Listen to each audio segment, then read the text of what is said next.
Hello, how are we? Hope you guys are well. Jesus! What's this? Stop that again! You said it was my turn to intro. You needed to get into it. You just jumped in. Press the button and I was waiting. Well, I was waiting for the screen to pop up. Oh, man. Well, I was supposed to do that, people, because hello, how are we today? Because we have the very young Holy dolly. Neil Price Danger. joining us today while Simon waits in the hospital to get his neck brace fixed. Yes. So, first shout out, shall we? To Yes. the silly old bugger who is sitting in hospital right now. Probably actually, no, he's not watching this because I just spoke to him a second ago and they're just fitting his new neck brace. He had a little prang just before the start of the trial on the weekend. And at the time, he didn't. No, he just said it was just a little bump on the tree. Like, he goes, it was nothing. But it's turned out he's actually cracked some vertebrae. Three vertebrae. T2, T3, T4. Yep. Oh, here he is. He's on the comments. Oh, damn it. I thought we could have escaped. Danger. No, Shall we count how many ums we do today? I don't know. I've got to stop the clapping all the time. Yes, you do a lot of clapping. I always do that all the time. But you know what that's actually a habit from? Is that I use the claps to make sure that the audio is not delayed afterwards when I'm editing. So anyway, hope you guys are really well. Hope you've had an awesome Easter. We had an absolutely unreal Easter weekend. Really? On the bike. On the bike. We won't talk about the dramas we had, unfortunately, with one of our dogs, but the Easter trial was awesome, wasn't it? Fantastic. Hats off to AJS Park and everyone that put it together, because seriously... AJS Club, not Park. Oh, Park, Club. Have another coffee. Yes, why not? But no, it was a really epic weekend of riding. It's a different format, so it's not just a normal trial. It's a timed section. It's a time trial, essentially.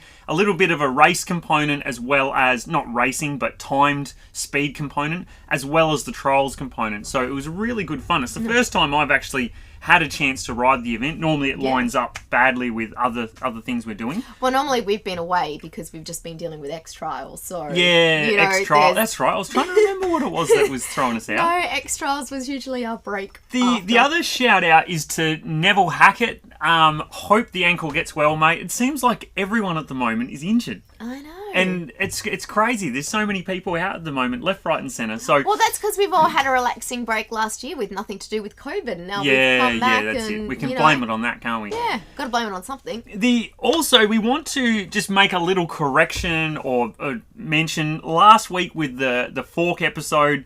Dad, in our haste to do the show and the cast of the live event, and probably a bit of a senior moment, we forgot to mention Marzocchi forks and Tech forks. You do the measurements of the oil with the springs out, but like always, make sure you check your manual for your specific components. And a big thanks to Paul Arnott from the Hell team for pointing that out in the comments. This weekend, we have another trial at Mental Falls. Oh, yes. No, you're writing that one. AJS Early Bird 2, yes. I think it is. So make sure you do jump on. So both clubs now in WA, all entries are online and you've got to do them in advance. It saves the club so much drama and hassle. They close off at 9 o'clock Friday night? I think it's Friday night, but don't wait till Friday night. Just be right now. Be organised like Neil. Right now while you're at your computer. Time. Yeah, I am actually. And I'm the person that entered on Monday. Unbelievable. Right now, if you're at work, just jump on the computer, pretend you're doing something productive and enter the trial. That's the way to get it done.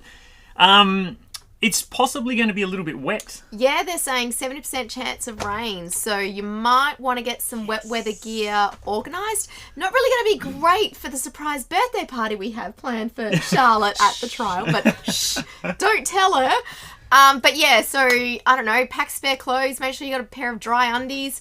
Gloves. Gloves are a good one. My darling husband didn't tell me that last year until we were riding Crossman's, and there he is at lunchtime putting on these lovely warm gloves while I had to wear wet cold gloves. So definitely, I'm giving you all the heads up. Go out and buy a second pair of gloves, and then that way you have something nice and warm and toasty for your little frozen fingers to hold on to. It's so handy. Like, if there is anything I'm a little pedantic on, and that is keeping my grips and my gloves as dry as I can, as long as possible. Like, I'll actually go and park next to a tree if it's raining and sometimes it's coming in at an angle, and I'll park the bike against a tree so it kind of keeps the bars dry and silly little things like that. It's pathetic, but but hey, it's what you like. It is.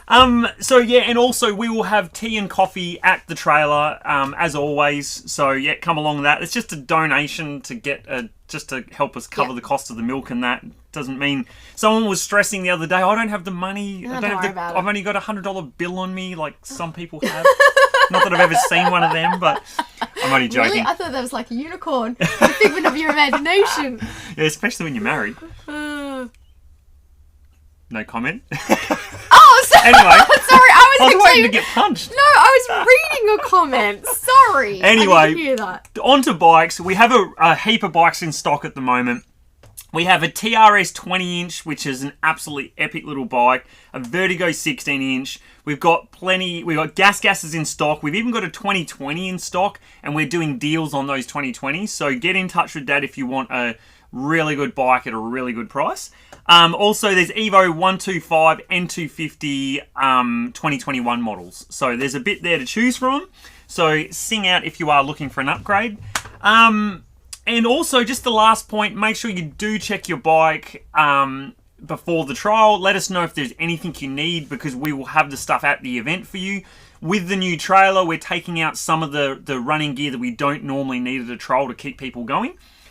So if it is something a little more detailed, engine-wise or whatever, sing out and we will make sure we'll have it sitting there in the bag with your name on it, ready on the hook, ready for pickup when you rock up in the morning. So, awesome. Anything you want to add? No, but I'm quite sure Mark Austin might just ease off on those sections if it's wet. Don't, Mark. Please don't. If it's wet, I'm looking forward to it. Cool. So tonight's show, we want to talk about tonight's show carburetors. Or today's show? Today's show. We're normally operating at night. We are. Today's show, we're going to talk about carburetors, or if you're Australian, a Carby. It's a bit like McDonald's or Macca's, really. Do you know we're the only country in all of McDonald's entirety that gets called Macca's? Yeah, I believe so. Yeah. We go on. Oh, I was going to say, and we're the only ones. We actually started in Sydney, the McCafe. No other McDonald's had ever done it before. I suddenly feel so proud to be Australian. Well, there you go. There's a bit of trivia if it ever comes up on a trivia night.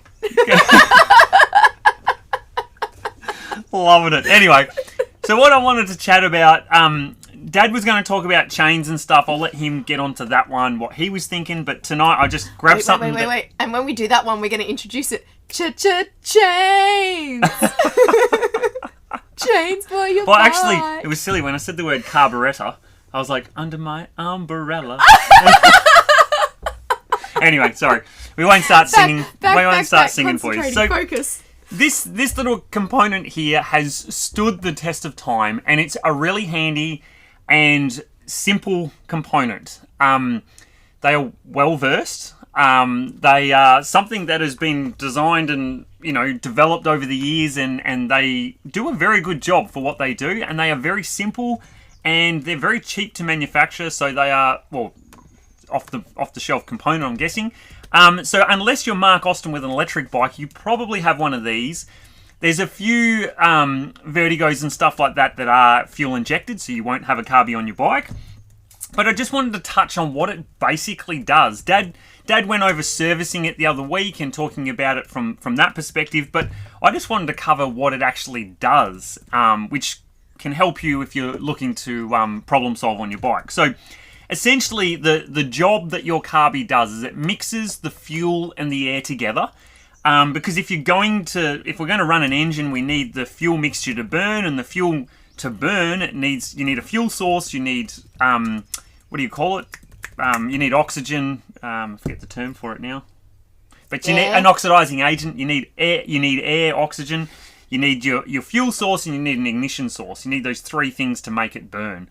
And we want it to burn good. If we have too much fuel or too much air or whatever, it's not going to burn as good, and your bike's not going to run as good. So essentially, the Carby mixes the fuels together and does it correctly. So how does it do this? And the reason I brought this up is I can't remember who it was. Someone literally the other week was asking me this and pinging me this. And essentially it uses a principle called, you can call it Venturi effect or Bernoulli's principle, I think it is. Just Google that stuff and you'll see. But essentially, if you look at a Carby, there's this big wide open section, then inside it actually gets narrower. And when the air travels through, when it gets to that narrow section of the pipe, it actually decreases the pressure.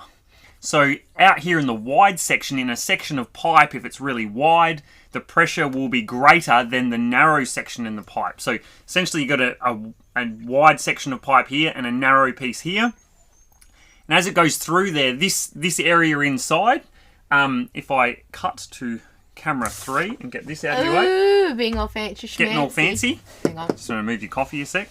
So when the air's in this section of the pipe, it's going to be at a higher pressure. And when it's on the inside of the pipe there, it's going to be at a lower pressure. And it's really all that happens in a Carby. But because it's at lower pressure in that narrow section, in that narrow neck, if we simply just drilled a hole in the side of that narrow neck, it would actually start, it's essentially like a vacuum, it'll start sucking in from the outside. Now, like I said, Carbys have been designed to work properly. So inside here, the diameters of all this and everything's been worked out. So the pressure in here is less than atmosphere, so less than outside that pipe. And if we drill a hole in the side of that pipe, it's going to suck something from the outside in. And essentially all we do with a Carby is we set it up there and we put these little holes. We've got a hole in the side of that tube that comes down here and it kind of has a straw. I'll cut back to 3 again. And it has that... Oh, watch this. Hang on. You watch this, Jess. This is how fancy we're getting. Oh, look at that. I'll light it up properly, even though it's shaking around. So you've got the tube here, essentially, which is low pressure. And as long as that's lower pressure than the outside, it's going to suck in this side here. So the atmosphere outside here is going to be at higher pressure than the inside. And stuff will get drawn in there. And all we simply do is put a puddle of petrol in this bowl, a bowl full of petrol, underneath. So is that always filled with petrol, or does petrol get sucked up into that bowl? And we put that bowl of fuel, I'll explain that in a sec, the bowl will have fuel in it, and it just simply gets sucked in and into that tube. So it's a really, really simple idea. Sorry, your question was? Oh, no, I was going to say in that in the bowl here, does the petrol just get sucked up and placed in there, or do you always have petrol in there? What we have, and that's what I'll explain in a sec, is these things. So I'll talk about the components in a second. Just jumped ahead for me. Sorry. But I've made a couple of little videos here, so you can actually see this happening. And it's a very simple experiment you can do with your own Carby. When you've taken it off, if you just get the air compressor and blow some air through that hole, you'll actually see the fuel being drawn out and mixed with the air that's travelling through. So if I cut to camera 3... Oh, it's camera 2. Sorry, camera 2, wrong one. If I cut to here, and this is just earlier on, we've filmed this. If you watch... Geez, that editing on that. If you watch this point just here, okay, you'll see the fuel being drawn up as the air passes through. So you can clearly see that fuel is being sucked through, and it's pushed out, leaving it, depositing it on that cardboard behind there to demonstrate for you. And that works. It works really, really well. I'll change to a side-on view for you so you can see it there as well. That cinematography is just fantastic. Oh, it's fantastic, isn't it? So this is the side-on view. As the air's coming through, you can see it's collecting that fuel and spraying it through.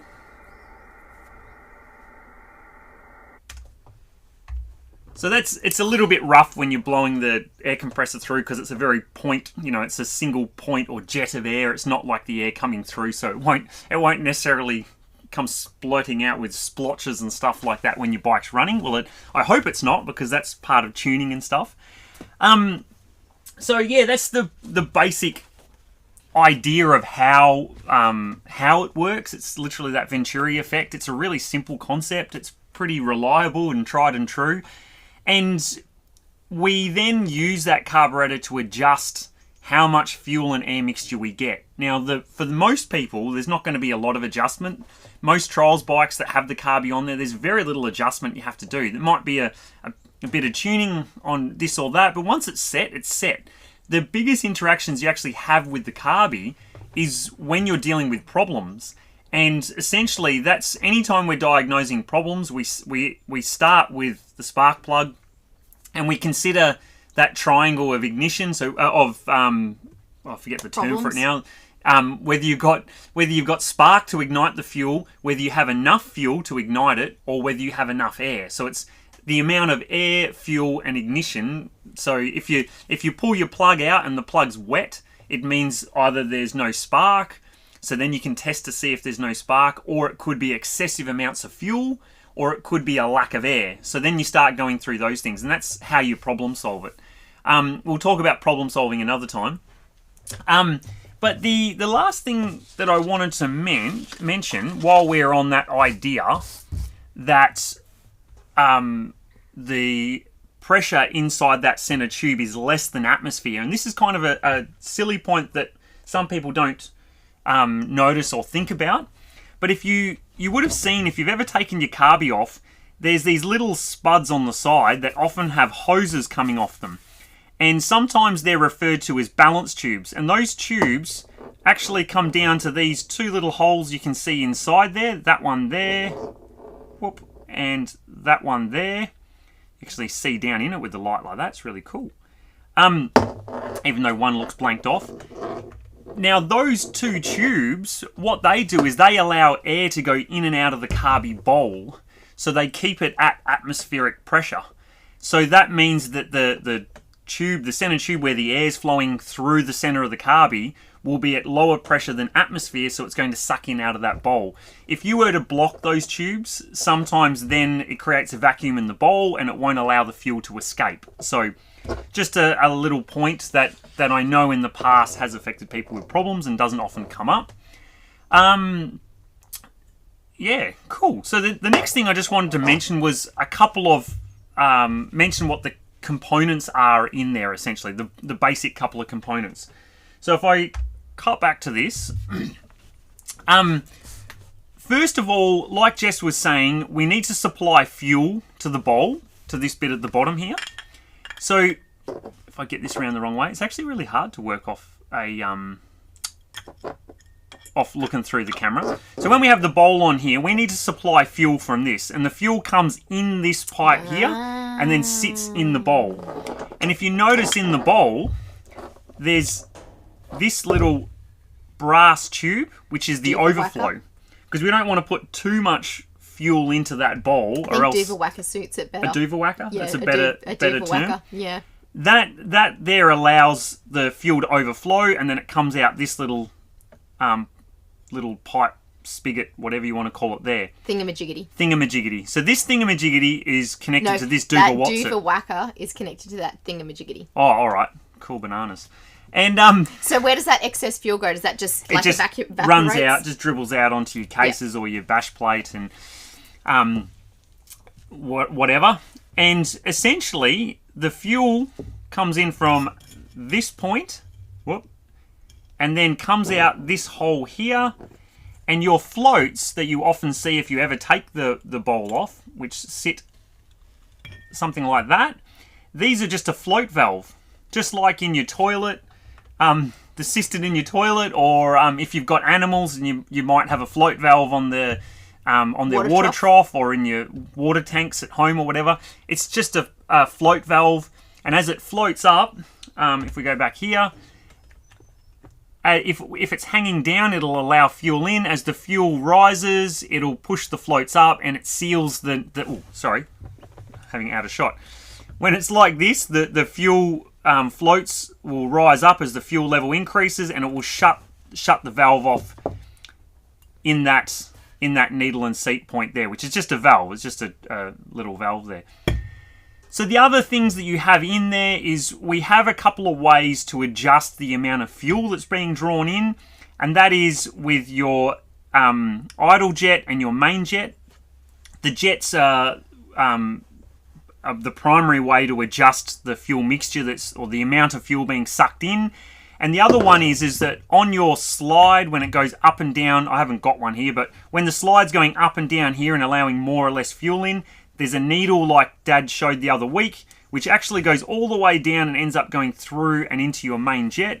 And that restricts or adjusts the amount of fuel as well. So they are how you adjust the fuel. The last component as far as adjustment is concerned is on this side, and this has a big flexible connector joint to it, and that's your mixture screw. Like Dad mentioned the other week, or Simon mentioned the other week, this mixture screw on the Keihins is on the back side of the slide. So this one adjusts air. So when you look in here, you can see there's that little brass connector in there. And as we wind it out, it's literally just a tapered rod, for want of a word. And if you see on the end, I won't lose the spring, it has a little tapered tip on it, and that adjusts how much air is allowed through and can bypass. Instead of going through this, it bypasses to that little hole at the front there. So it's relatively simple. It sounds really technical, the Carby, but it's not actually that difficult. The last component that you have is this little button here that many of you will be aware of, the choke. And the choke, all it does is it simply allows either more fuel or it chokes the air into the bike. Because when you're starting the bike up, if the air is cold, it's denser. There's more oxygen particles in the same amount of space. So it needs more fuel to ignite and burn properly. So we put more fuel into it, give it a richer supply of fuel, or choke it of air, hence the term choke. And then the bike will start easier. And then once it's warmed up and it's I'm guessing the air's warm as it gets drawn in into the airbox, the bike will start running at a normal temperature and correctly from Now, one thing they really need to do is they need to find a new place for the choke. Yes. Well, that's bike to bike. Pain in the butt to try and get them on. Like the girls' vertigos. Oh my god, they're really difficult, aren't they? my head in. Yeah. The gas is actually in a good spot. It's easy to reach. The beaters are tucked around there on the back side of the Carby. Yeah. There's all sorts. I think if a woman had actually designed the carburetor, it would have been in a more practical spot. I'd love to hear the comments on that one. I'm not going to disagree. But it was just like, bring back Simon. Oh, jeez, give us a chance, Frank. You're missing your holy nollies or your dangers or your arms. Oh, dangers in your arms. Danger. Actually, we needed to get the danger sign. Yeah. The one thing is that Carbys are essentially a off-the-shelf product that are... the Carby is not built specifically for any one bike. You'll notice there's all these little blank components like this and this thing here, and there's all these little extra blank spots that are for other bikes that have other adjustments. You can actually take the, like for example, the slide adjustment, so the idle adjustment. It could be on this side in that blank, or you could actually drill it out here and put it on this side if you wanted. A lot of manufacturers are not going to waste money and time swapping these things over. They buy them and fit them to the bike. So that, in case you're wondering what all those extra lumps and bumps are on there, it makes it look really technical, but they're for other bikes. So, cool bananas. I think that's all. That's all we really wanted to touch on. Look at that. So far, we're only at 24 minutes. Yeah, that's because your dad, we haven't used up all the dangers and ums that your dad uses. We are time efficient here, Time Neil. efficient. Actually, it's more about the fact that I've got to go deliver some parts. Yes. So I didn't want to hang around too long and draw the show out too much. But the Carby is, and I know this is something that you haven't got into yet. Like, we're just starting with the mechanical stuff so you can understand it. But I encourage you to take your Carby off, and if you're unsure, ask someone with some experience to do it with you. It's well worth taking it off. even if you make a mistake, even if you lose a component, there's small cost in replacing those parts. They're readily available. We carry them all in the van, so if you drop any component out of there and you lose it, it's a very easy to fix to get you up and running again. And it's not too expensive. The parts aren't crazy expensive. But you will learn how it works. You'll learn to problem solve your bike better. And as you're riding, if you have a problem during an event, you will start to understand what causes what symptom. So when you hear your bike running lean, you'll start to understand what the bike sounds like when it's running lean.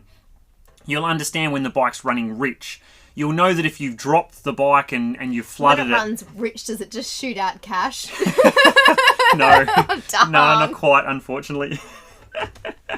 But if you start to understand it, you'll have a problem during an event, and you'll have some ideas before you even get to the point of taking the Carby off as to what it could be. And you can problem solve faster. You can skip the steps that you don't need to. You can find the problem faster and easier. It'll give you a sense of security as well. You won't feel so vulnerable when something goes wrong. You'll feel calmer and you'll enjoy your ride more. So it's well worth having a crack at it. Sounds like a plan. Yeah, awesome. Well, on that note, I think we can bid adieu, farewell, adios, something like that. Yes. Hope that was of value for you guys. We'd love to hear your thoughts on it. If you do have any other questions on Carbys at all, send us a message, jump on there and comment in here wherever you're watching it, or send us a direct message. Or the other thing is, if you've got any other things that you'd want to know how to problem solve in a trial, I think that would make a good episode. It'd actually be a good topic, problem solving. Yeah, if there's anything that sort of gets you stumped on your bike as to why it won't do this or that, or why it shoots out cash because it's running too rich, shoot us a message and we can help out. Yes. Awesome. Alrighty. Otherwise, guys, have a good one, and we will see you guys on Sunday. Make sure you enter that trial. Yes, and bring your wet weather gear. That's it. Have fun. Catch you later. Ciao.